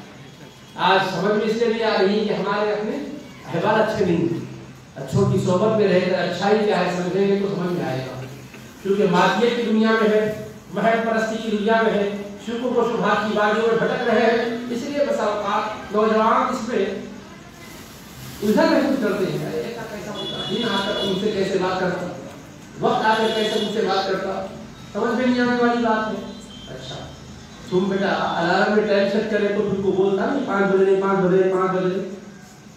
تو یہ تم کو تمہارے شیڈول کے حساب سے بول رہا ہے پکار رہا اگر اس میں لکھ کے ریکارڈنگ میں رہا وقت ہو گیا وقت ہو گیا وقت ہو گیا میٹنگ کا وقت کیا کھلاتا نہیں جاتا تو کوئی نہیں کان کا ایک سسٹم کے تحت ایک نظام کے تحت تم نے سیٹ کر لیا تو بتا رہا ہے تم کو ارے جو خدا کے نظام سے وابستہ ہو کر اس نظام سے اپنے آپ کو ایسا وابستہ کرتا ہے، ہمیشہ خدا ہی کے جلووں میں رہتا ہے، اسی کے حکم کو سامنے رکھتا ہے، تو پوری کائنات کو اللہ اسے تابع کر دیتا ہے. ہر گھڑی بولتی ہے کہ کیا ہو رہا ہے، ہر لمحہ کہتا ہے کہ کیا ہو رہا ہے. یہ اللہ کی عنایت ہے. یہ دنیاوی اعتبار سے یہ ہمارے روایوں کے ذریعے سے کچھ تو ہم بھی سمجھ سکتے ہیں. ہمیں بھی میٹنگ میں جانا ہے، پہلے سے سب کے لیے یاد دلا رہا ہے موبائل آپ کا، بولیے نا، یاد دلا رہا. بیوی یاد نہیں دلائی تو بھی وہ یاد دلا رہا، بچہ یاد نہیں دلائی تو بھی یاد دلا رہا. جو ٹائم سیٹ کر لیے یاد دلا رہا. ٹائم کس نے سیٹ کیا؟ آپ نے سیٹ کیا. جب اللہ کا ہو جاتا ہے بندہ تو اللہ اس کے لیے وقت کو سیٹ کر دیتا ہے. میرے بندے تجھے جس کی بھی ضرورت چاہیے میں یاد دلاتے رہتا ہوں. وقت کے اندر وہ کہنے کھڑا ہو کے وقت کو کہتا ہے حضور یہ ہو رہا ہے، جہاں سے گزر رہی ہے وہ چیزیں کہتی ہیں کہ یہاں سے یہ ہو رہا ہے. آپ دیکھیے کچھ ہندوستان کے امام ربانی مفسر فسان شیخ احمد فاروقی سر ہندی رحمۃ اللہ علیہ ایک مقام پر جس سے گزرے، وہاں انبیاء کرام کے مزارات تھے، مگر ظاہر اعتبار سے کوئی وہاں اس کا علم دینے والا نہیں تھا. گزرنے والے گزرے تو آواز آئی آنکھ والوں کو تو کم سے کم دیکھنا چاہیے کہ یہاں کیا ہے. متوجہ ہوئے تو دیکھا انوار ہے کہ بس آسمان پر گول ہو کے چلے جا رہا ہے. مراقبہ کیے تو پتا چلا یہ ولایت کا نور ہے، یہ نبوت کا نور ہے. یہ انبیاء یہ انہوں نے نشان کہی تھی براز شریف میں کہ یہ انبیاء کے نام اور یہ تک انہوں نے بتایا کہ اس میں بعض انبیاء وہ ہیں کہ جن کے پاس جن پر ایمان لانے کا یقین نہیں تھی. بعض پر تو بعض پڑھے، بعض تو وہ کہ جن پر کوئی ایمان نہیں لایا. ایسی نارائن قوم گزری، انہوں نے محنت کی ہے لیکن لوگ قبول نہیں کی. ان کی ارواح سے آپ کو تعلق جوڑ دیا گیا ہے. وہاں کو والوں کی بات کی، اس لیے سرکار غوث پاک فرماتے ہیں قلوب العارفین لها عیون ترى ما لا يراه الناظرون. اللہ کی معرفت رکھنے والے لوگوں کے دلوں میں آنکھیں ہوتی ہے جو وہ منظر دیکھتی ہے جس کو عام دیکھنے والی نگاہیں نہیں دیکھتی. ہماری نظر سے ہم جو دیکھتے ہیں سب کچھ نہیں دیکھتے. وہ معرفت رکھنے والے، اللہ کا علم رکھنے والے، اللہ کی یاد میں رکھنے والوں کے دلوں میں اللہ کو آنکھیں دیتا ہے. جن آنکھوں سے وہ دیکھتے ہیں جو عام لوگ نہیں دیکھتے. کون فرما رہے ہیں؟ حضرت غوث اعظم صحیح کہ اللہ کا عرفان رکھنے والے بندوں کے دلوں میں آنکھیں ہوں جو وہ دیکھتی ہے تو عام نگاہیں نہیں دیکھتی. تو حضرت سیدنا غوث اعظم صحیح رضی اللہ عنہ بچپن میں روزہ رکھے تو وقت نے آپ کی خدمت میں عرض کیا تھا، مہینہ طلوع ہوتے ہوئے کہا تھا اے مولود سعید یہ شعبان کا مہینہ رخصت ہو چکا، رمضان شروع ہو رہا ہے. اور علماء سے آ کر نہیں کہا تھا، تو کہاں سے آ کر نہیں کہا.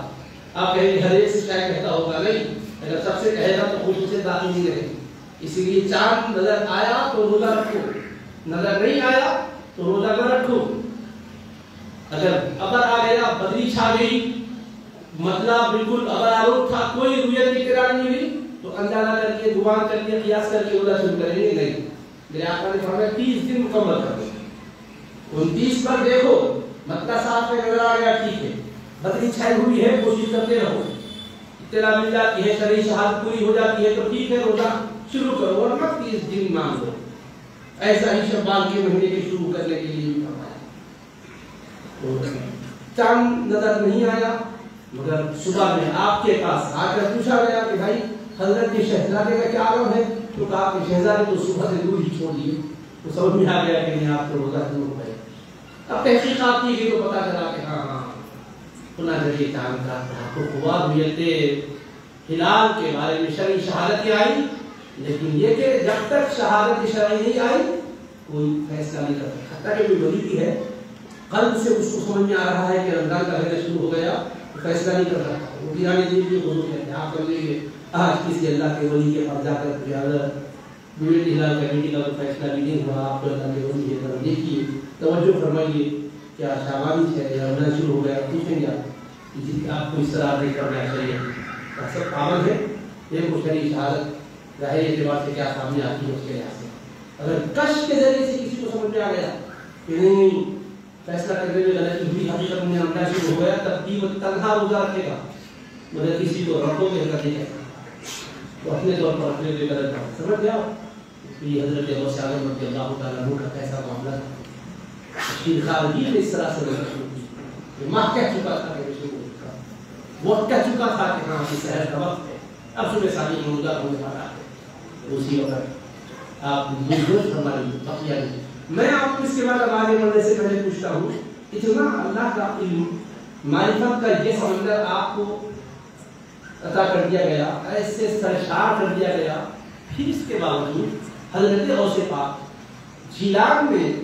علماء کے پاس جا کر علم سیکھ رہے ہیں، حفاظ کے پاس جا کر قرآن کا حفظ سیکھ رہے ہیں، قرآن کے پاس جا کر قرات سیکھ رہے ہیں، اور پھر وہ سارے علم کے مراحل طے ہو گئے اپنے وطن میں، تو بغداد شریف جانے کی اپنی جان سے اجازت طلب کر رہے ہیں، کیا کہتے ہیں والدہ سے، میری امی جان حبیبی للہ عز و جل وعلنی فی المسیر الی بغداد اشتغل بالعلم وازور الصالحین، اے میری امی جان مجھے اللہ کے نام پر وقت دیجیے، اللہ کے نام پر وقت کر دیجیے مجھ کو،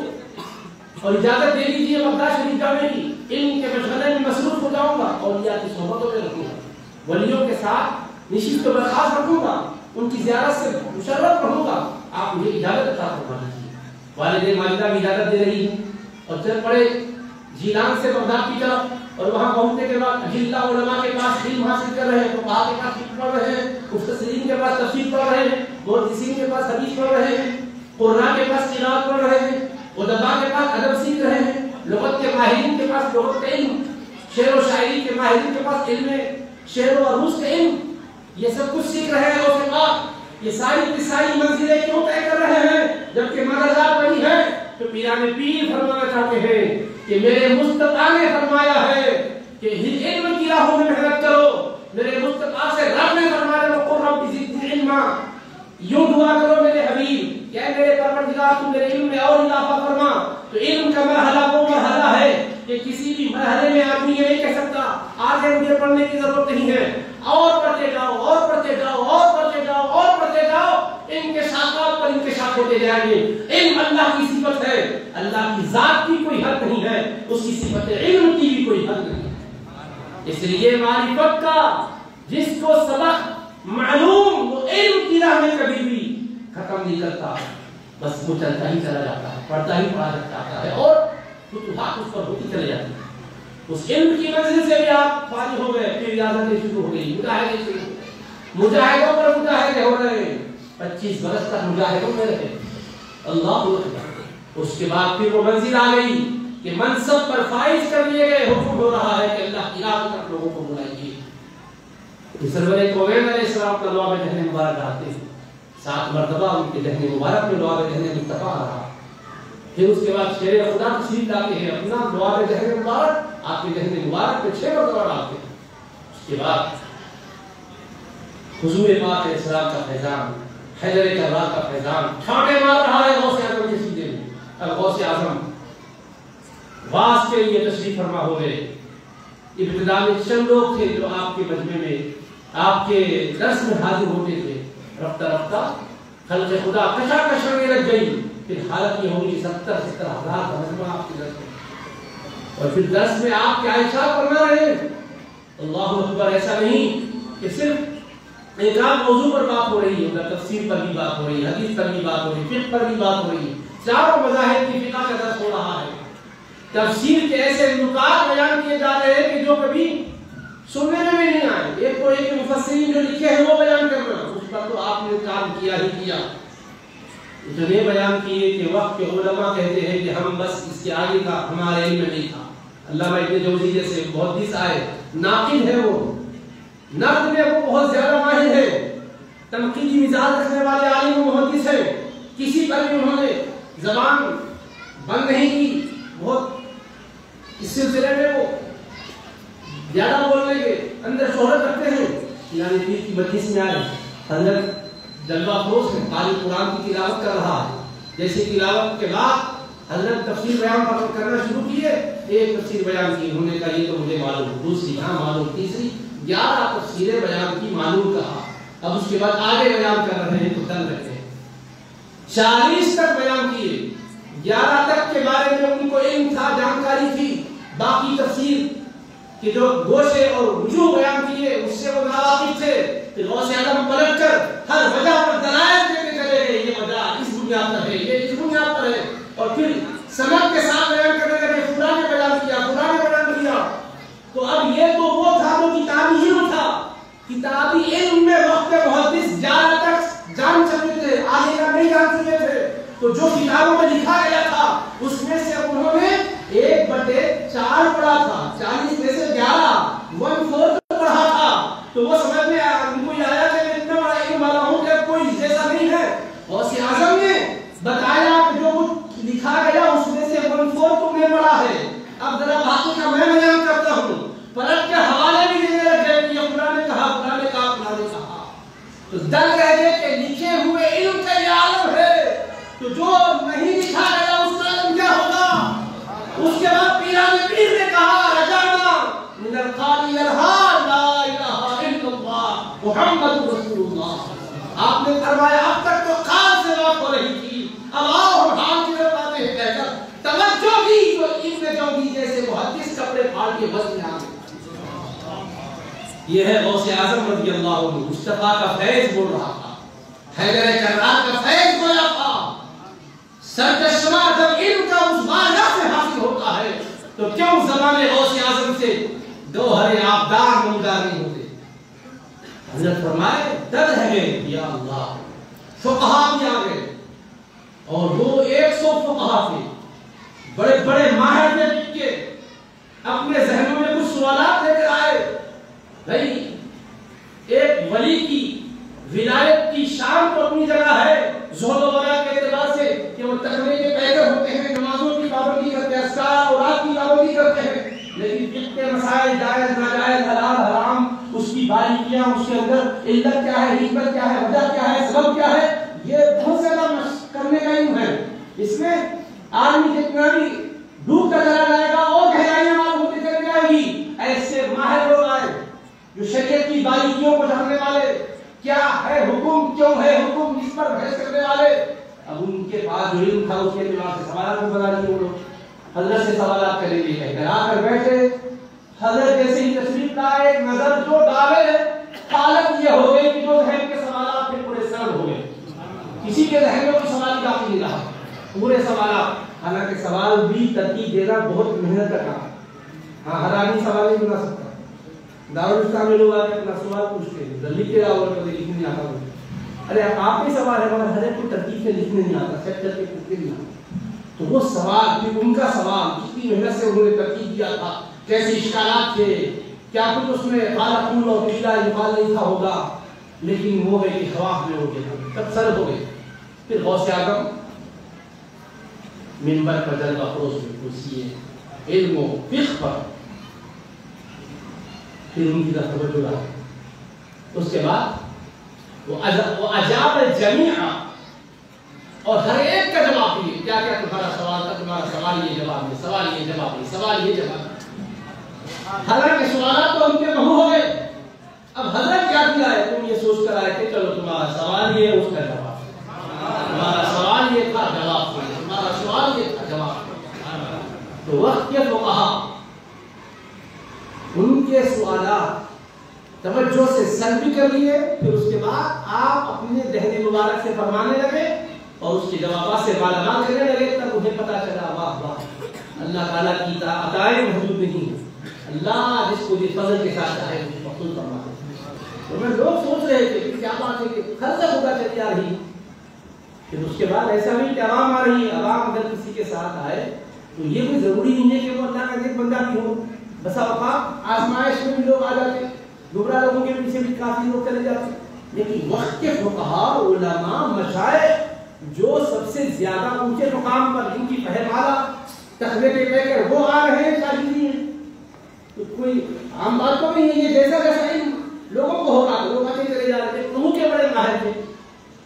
اور بڑا شوق تھا، محنت کرتے تھے. ان کو بھی پتا چلا حضرت بڑے فصاحت و بلاغت سے بات فرماتے ہیں، علم کے دریا بہاتے ہیں اور ایسی عظمت ہے آپ کے درس کی کہ خوشی وقت دل میں خیال ہے آپ جائیں گے کبھی. وہ نہیں ملتا تھا کیونکہ پڑھنے کی وجہ سے ٹائم نہیں ملتا. ایک مرتبہ ٹائم سیٹ کر کے چلے گئے، جا کے کونے میں بیٹھ گئے اور دل میں کیا تھا، لہو کا علم حاصل کرنا چاہیے. اور غوث اعظم اس وقت لہو پر بات نہیں کر رہے تھے. آپ آخرت کی باتیں، اللہ سے قرب دلانے والی باتیں فرما رہے ہیں. ان کے ذہن میں خیال آیا گرامر پر تو بات نہیں ہو رہی ہے نا. تو حضرت توجہ کر کے فرما رہے یا ہذا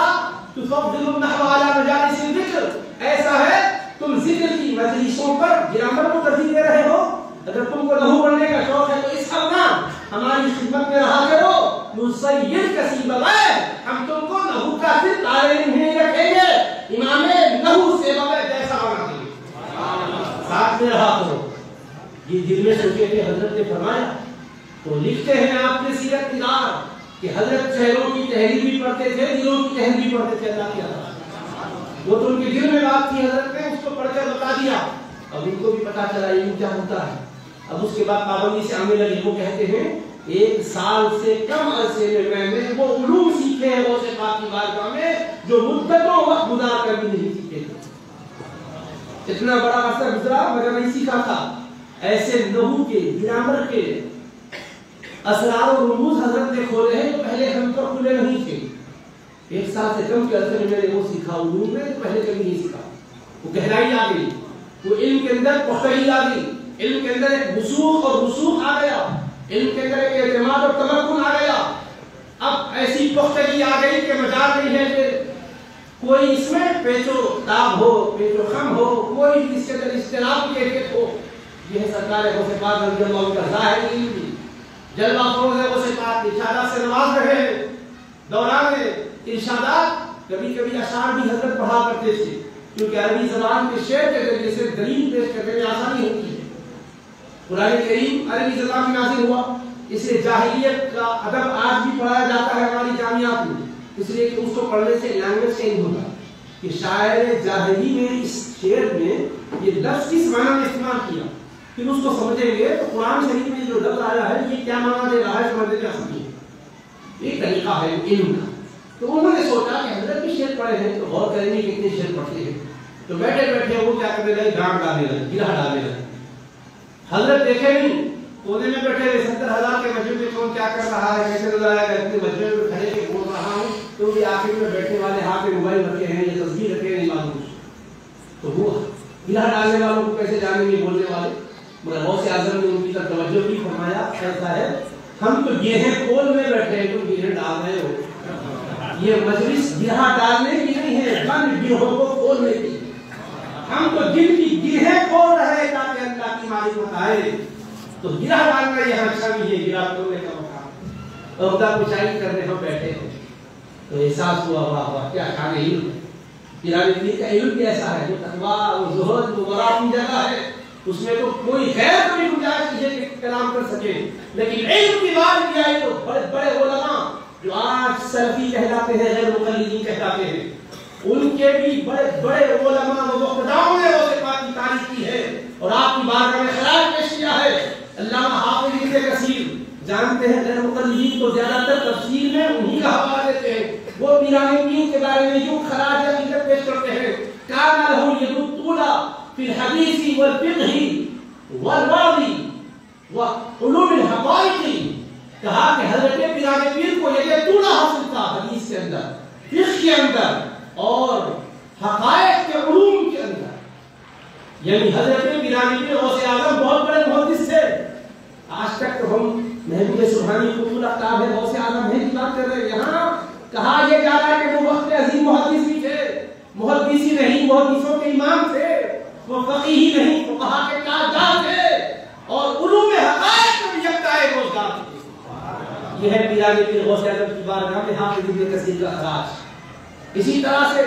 امام صحابی ہے کون؟ یہ بھی بہت بڑے علامہ، ان کے تو حوالے ہم لوگ کو لیتے ہی ہیں، مگر دیگر لوگ بھی کسی اور کا حوالہ نہ لیے تو امام ذہبی کا نام آتا ہے، جو میں انہوں نے صحیح قرار دیا، صحیح انہوں نے غریب قرار دیا۔ بھائی وہ امام ذہبی نے بھی حضرت پیران پیر غوث اعظم کی بارگاہ میں محبتوں کا نذرانہ پیش کیا ہے، ان کے علم کو سراہا ہے، ان کے تفقہ کو سراہا ہے، ان کے حدیث کی مہارت کو سراہا ہے۔ اور امام موفق الدین ابن قدامہ حنبلی بہت بڑے فقہ حنبلی کے امام، ان کی المغنی فقہ حنبلی میں انتہائی معرکۃ الآراء کتاب، اتنی بڑی فقہ حنبلی میں کوئی کتاب نہیں لکھی ہے، اتنے بڑے امام ہے۔ وہ فرماتے ہیں کہ میں علم سیکھنے کے لیے بغداد کا رخ کیا اور وہ وقت تھا کہ جس وقت غوث اعظم عالم آخرت کا سفر کرنے والے تھے، یعنی جس سال رسالہ مبارک ہوا اسی سال میں پہنچا بغداد، اور حضرت کی بارگاہ میں میں نے جامع رد کیا۔ مختصر مدت ملی مجھ کو حضرت سے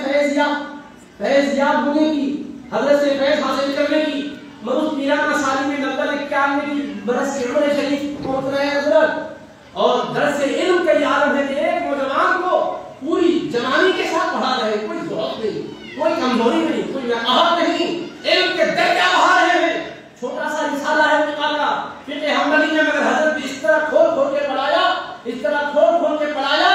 کہ بعد میں وہ شرح لکھے تو 20 جلدیں اس کی مجھے تیار ہوئی۔ غوث اعظم کے علم کی خیرات بڑی، ایک آخری زمانے کے طالب علم کو پڑھایا تو ایک رسالے میں وہ پڑھا دیا کہ جس کی شرح ہونے کی تو کئی جلدیں ہوئی، 20-22 جلدوں پر انہوں نے مختلف کتابیں، سمجھے؟ ایسی چھوٹی جلدیں سمجھیں گے 200 صفحے، موٹی موٹی جلدیں، کس پر؟ غوث اعظم کے ایک شاگرد، کتنے سال کے شاگرد؟ 7 سال کا کورس کرنے والے نہیں، 6 سال نہ پڑھنے والے، اور وہ بھی بالکل آخری پیریڈ میں، اور وہ کہتے ہیں کہ غوث اعظم کی عظمت کا ہم کیا کہوں، ہم طالب علم کو پر اس پیرانہ سالی میں اس بلندی رتبے کے باوجود کرم کا اعلان اپنے شہزادے یحییٰ کو فرما کے بیٹا وہ طالب علم ہے، وہاں جانا چراغ روشن کرنا تاکہ ان کو پڑھنے میں آسانی ہو۔ شہزادے کو خدمت کے لیے بھیج رہے ہیں طالب علم، اس لیے کہ یہ طالب علم مہمان رسول ہے، وہ ہمارے پاس آیا ہے علم رسول حاصل کرنے کے لیے۔ اذا رأیتنی طالبا فقل له خادما،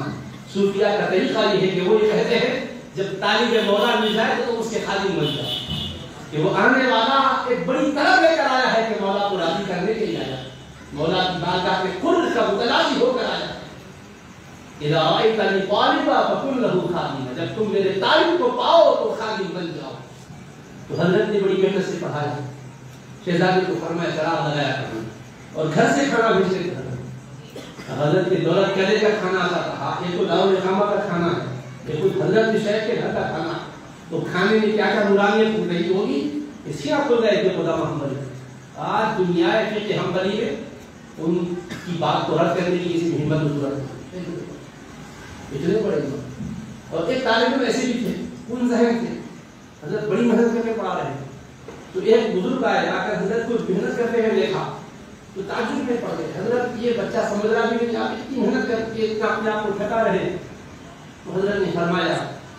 اب ہماری تھکاوٹ 1 ہفتے تک ہی رہے گی، اس کے بعد اب یہ طالب علم اللہ کا پیارا ہو جائے گا۔ تو حضرت کو اللہ نے وہ مقام بخشا ہے کہ کب وفات پائیں گے سمجھ رہے ہیں، مگر کہہ رہے کہ اس کو پڑھا کے فائدہ کیا، آپ کو مر نہیں پا رہا ہے، یہ تو دین کی خدمت بھی نہیں کر پائے گا، یہ نہیں سوچ رہے ہیں، یہ جا رہا ہے دنیا سے، مگر کہاں جا رہا ہے؟ رب کے پاس جا رہا ہے۔ میں خدمت کرتا ہوں، محنت کر کے تھکاؤں گا، سمجھے یا نہ سمجھے، مگر میرا رب تو سنا دے گا کہ یہ علم پڑھنے آیا تھا، عبدالقادر اس کو مایوس نہیں ہو پایا۔ یہ ہے پیرانہ پیر غوث اعظم، ادھر تو دنیا ہے، اولیاء گردن میں جھکائے ہوئے ہیں، ایک چھوٹے طالب علم کے لیے خود کو تھکا رہے ہیں پیرانہ پیر، ایک طالب علم کے گھر کے لیے اپنے دولت کرنے سے طالب علم کے لیے وہ خوراک کا بندوبست کر رہے ہیں، اپنے شہزادے کو ایسے شہنشاہ ولایت کے شہزادے کے ولایت کے عظیم منصب پر ہم نے بڑھ کرواتے بیٹا جاؤ ذرا قرار لگایا کرو۔ یہ کام تو دارالاقامہ کا خادموں کے حوالے کیا جاتا ہے، لیکن وہ کیا وقت تھا ہوگا، وہ کیا بات کی ہوگی، دل تو میرا یہ کہتا ہے وہ علم کا چراغ جلانا قوم کے سینے میں، اس لیے ظاہری چراغ والے فضل میں تو حضرت کے شہزادے جب چراغ لگائے تیل ڈال کے 32 سلھاتے ہوں گے تو ان کے دل میں کتنا نورانیت کا تیل آیا ہوگا، اور اس چراغ کی روشنی میں جس چراغ کو روشن کرنے والے غوث اعظم کے شہزادے ہو، اس روشنی میں پڑھنے والے کے دل میں کتنے علم کے چراغ جلے ہوں گے۔ اس لیے ابن قدامہ حنبلی نے فقہ حنبلی کی المغنی نامی کتاب لکھی اور لاجواب کتاب لکھی، بے مثال اور بے نظیر کتاب۔ یہ غوث اعظم رضی اللہ عنہ کی درسگاہ کا فیصلہ، درسگاہ کے اندر جو آ رہا ہے فیصلہ ہوتا جا رہا ہے، اس مقام پر آنے کے لیے محنتوں کا بھی اور عنایتوں کا بھی دونوں کا بھی سلسلہ ہوتا ہے۔ اللہ کی بارگاہ سے جو آپ کو نعمتیں مل رہی ہے بانٹ رہے ہیں، آپ غریبیات میں کسی طرح سے بھی تصاہل کی کیفیت نہیں آتی ہے، انتہائی مستعدی ہے، کوئی بھی وقت ہو فیضان علم اٹھانے کے لیے تیار۔ ایک مرتبہ سرکار غوث مآب رضی اللہ تعالیٰ عنہ ارشادات سے نواز رہے، فقہا اور علماء کے وجہ سے حاضر تھے، قضا و قدر پر بات ہو رہی ہے، اللہ کے فیصلے پر راضی رہنا چاہیے، تقدیر الہی پر بندہ اپنی گردن جھکانا چاہیے، مضمون پر گفتگو ہو رہی تھی، عدالت ایک بڑا سانپ چھت کے اوپر سے گرا، جیسے نیچے گرا حضرت کے کپڑے میں سے بدن پہ گھومنے لگا، لباس میں اندر داخل ہو گیا اور بدن پر سے ہوتے ہوئے حضرت کے سامنے آیا، مگر حضرت ہے کہ کوئی حرکت نہیں کر، جب سانپ کو اوپر سے گرا ہوا دیکھے تو بچوں میں جو علماء کو کہا کہ جان بتانا بھی تو ضروری ہے، چلے گئے، کیونکہ شریعت کا قاعدہ ہے کہ یا الذین آمنوا خذوا حذرکم، اے ایمان والو اپنی جان کو اپنے لیے احتیاط کا انتظام کر لو، اپنے بچوں کا سامان کر لو، آپ بولیں بھاگے ڈرے، کوئی سانپ آیا تو سلام نہیں کرنا ہے، بھاگ نہیں بچانا، یا تو مارو یا نہیں تو کم سے کم اپنے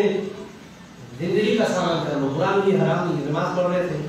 سانپ کر لیا، میں خود سے نماز پڑھتا ہوں، کیا غوث اعظم رضی اللہ عنہ کا کام ہے، چلیے یہ کہتی ہے کہ اگر وہ آپ کی طرف بڑھ رہا ہے تو آپ نماز توڑ کے اس کو ماریے، نہیں مار سکتے تو آپ وہاں سے علیحدہ ہو کے نماز نہیں پھر سے پڑھیے گا۔